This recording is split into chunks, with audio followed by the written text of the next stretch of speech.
0. Ignition, liftoff, Semper aim high. Même si mon collègue du New Jersey a fait 2 fois son temps, je vais... Ce sont les minutes du Sénat, oui. Oui, ce sont des minutes du Sénat. Je suis d'accord avec mes collègues qui ont parlé de l'impact sur les enfants. La diffusion d'informations qui portent préjudice aux femmes et aux enfants, qui conduisent à la violence contre les femmes et les enfants, la traite des êtres humains, l'utilisation de ces plateformes par des pédophiles, c'est quelque chose sur lequel nous allons continuer à travailler. Lorsque j'étais à la Chambre, nous avons adopté une loi pour mettre plus d'outils entre les mains des forces de l'ordre locales pour lutter contre cela. Mais vous tous, avec ces plateformes de médias sociaux, allez devoir faire votre part pour travailler avec nous sur ces questions, pour protéger nos enfants. Je dirais également que nous gardons un œil sur, et avec chacun d'entre vous hier, j'ai parlé de vos composantes financières, Square pour M. Dorsey et Libra avec M. Zuckerberg, et l'application de ces composantes à vos sites. Nous parlons des élections de 2020, mais nous nous penchons également sur la manière dont nous allons nettoyer une partie de ce qui s'est passé en 2020 et avant les élections de 2022. Je pense qu'il est juste de dire aussi que vous êtes probablement tous maintenant pleinement conscients qu'il y a une grande frustration avec les Américains et avec ce comité, avec la façon dont vous agissez de façon invincible. La façon dont vos employés agissent comme si vous étiez les dieux invincibles de la Silicon Valley. Facebook et Twitter n'ont pas le dernier mot dans ce qui compte, comme de vraies nouvelles dans ce pays, même si vous avez commencé à vous comporter comme des éditeurs et des distributeurs de nouvelles. Mes collègues et moi-même vous avons demandé à maintes reprises au fil des ans d'être plus transparents et d'assumer vos responsabilités. Vous avez choisi de ne faire ni un ni l'autre. Il nous appartiendra donc de modifier la loi existante et de vous demander des comptes au nom du peuple américain. L'article 230, les réformes que nous allons mettre en place vont supprimer cette protection en matière de responsabilité que vous avez transformée en mur opaque, que vous et vos modérateurs de contenu, qu'ils soient des algorithmes ou des êtres humains ou une combinaison des deux, se cachent derrière.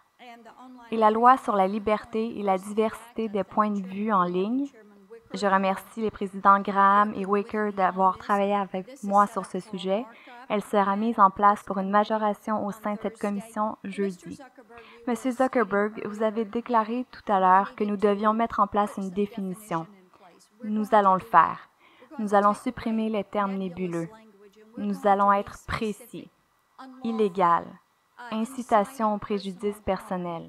Incitation au terrorisme. Nous allons le faire et nous allons clarifier tout cela pour vous.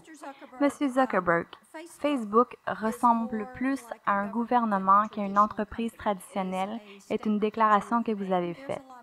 Il y a beaucoup de pouvoir dans cette déclaration pour vous, donc oui ou non sur quelques questions ici. Est-ce que Facebook censure régulièrement le compte d'un utilisateur sur ordre d'un gouvernement étranger, oui ou non? Sénatrice, je ne sais pas si vous faites référence à quelque chose en particulier, mais en général, Il y a quelque chose en particulier auquel je fais référence et je vais y répondre. Oui, vous l'avez fait. Vous avez 60 millions d'utilisateurs au Vietnam. Bien sûr, c'est un régime communiste. Sous les ordres du gouvernement vietnamien, est-ce que Facebook a fermé et banni le compte d'un dissident vietnamien parce qu'il critiquait la politique foncière du gouvernement, oui ou non? Sénatrice, je ne connais pas tous les détails de cette affaire, mais je crois que nous avons peut-être fait cela, et qu'en général, nous essayons de suivre la loi locale.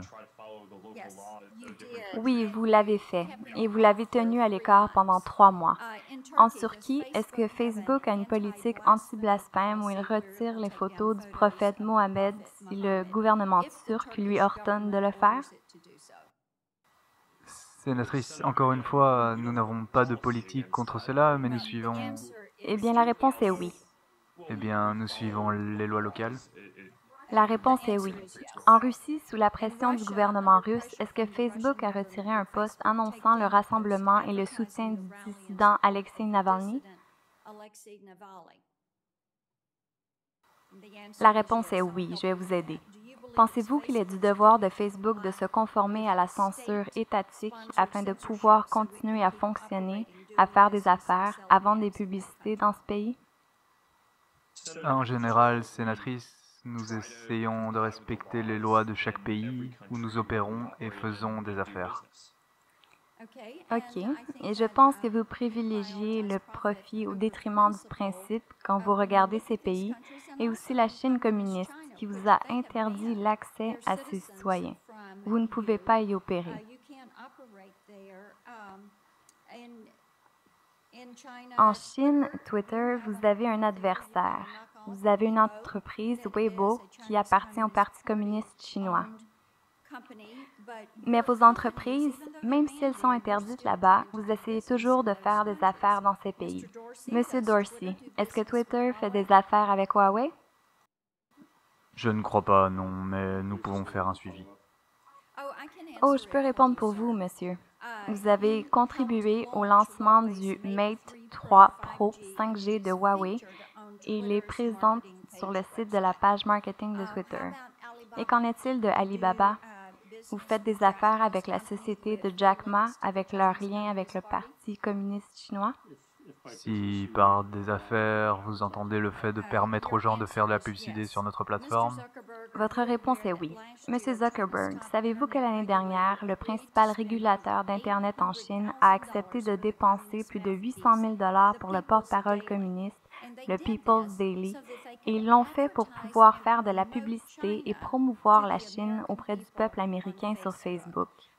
Le but de tout cela, et la réponse à ça, M. Zuckerberg, que vous soyez au courant ou non, et que vous l'êtes probablement, et vous savez que ce qu'ils font, c'est d'accéder à ce marché.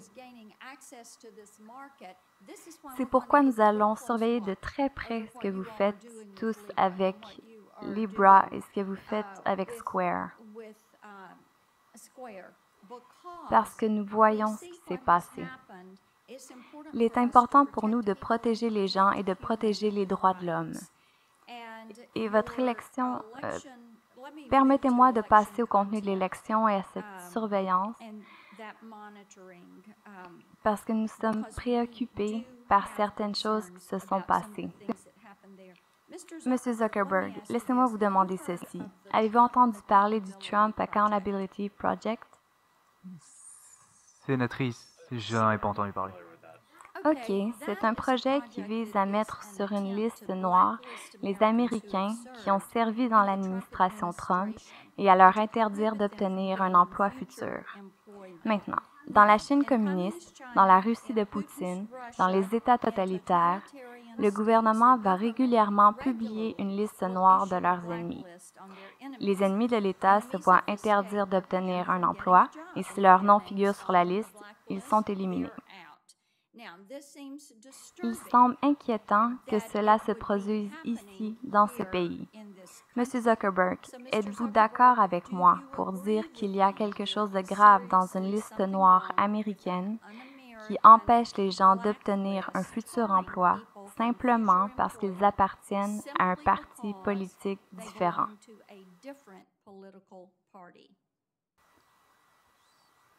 Sénatrice, je suis généralement d'accord avec le fait que les gens ne devraient pas être discriminés en raison de leurs convictions politiques. OK, c'est une étape positive. Maintenant, sur Facebook, j'ai écrit dans un post, et je cite, « Le Trump Accountability Project est l'épidémie de la cancel culture. Notre nation a longtemps bénéficié d'un débat politique solide et cet effort pour faire taire ceux qui soutiennent notre président est ignoble. » Comme vous pouvez le voir dans cette déclaration, rien n'a été dit sur l'élection ou les résultats, que ce soit directement ou indirectement. Mais d'une manière ou d'une autre, j'ai reçu cette étiquette de signalement au sujet des élections. Donc, Ce que chacun d'entre vous doit réaliser, et vous l'avez entendu plusieurs fois aujourd'hui, vous dites que vous ne tenez pas de liste. De toute évidence, vous avez une liste, parce que certains d'entre nous sont régulièrement censurés et signalés par vos modérateurs de contenu. Voulons-nous voir ces listes? Oui. Comment avez-vous construit ces listes? Nous voulons le savoir. Je rappelle à chacun d'entre vous que vous êtes dans les premiers services. Vous êtes un service d'information. Vous devez être la nouvelle place publique. Mais ce que vous faites avec votre pouvoir que vous avez obtenu parce que la loi fédérale vous a donné la capacité de vous lever et de vous développer sans être frappé par des poursuites judiciaires, vous avez utilisé ce pouvoir pour vous emporter. Vous l'avez utilisé pour faire taire les conservateurs. Vous l'avez utilisé pour construire votre liste. Vous avez utilisé ce pouvoir pour réagir comme si vous déteniez tout le pouvoir, que vous pouviez prendre ces décisions. Vous avez conduit cette cancel culture parce que vous n'avez pas demandé des comptes à vos modérateurs. Vous avez refusé d'assumer la responsabilité de vos employés et de leurs actions. Donc, vous imposez des règles en matière de respect de la vie privée, de sécurité de données, de modération de contenu, de protection sur la responsabilité, définir qui est un éditeur dans l'espace virtuel. C'est à nous qu'il revient de le faire, parce que vous avez prouvé que vous n'avez pas la volonté, la force, la capacité et que vous n'accepterez pas la responsabilité de le faire vous-même. Je cède mon temps.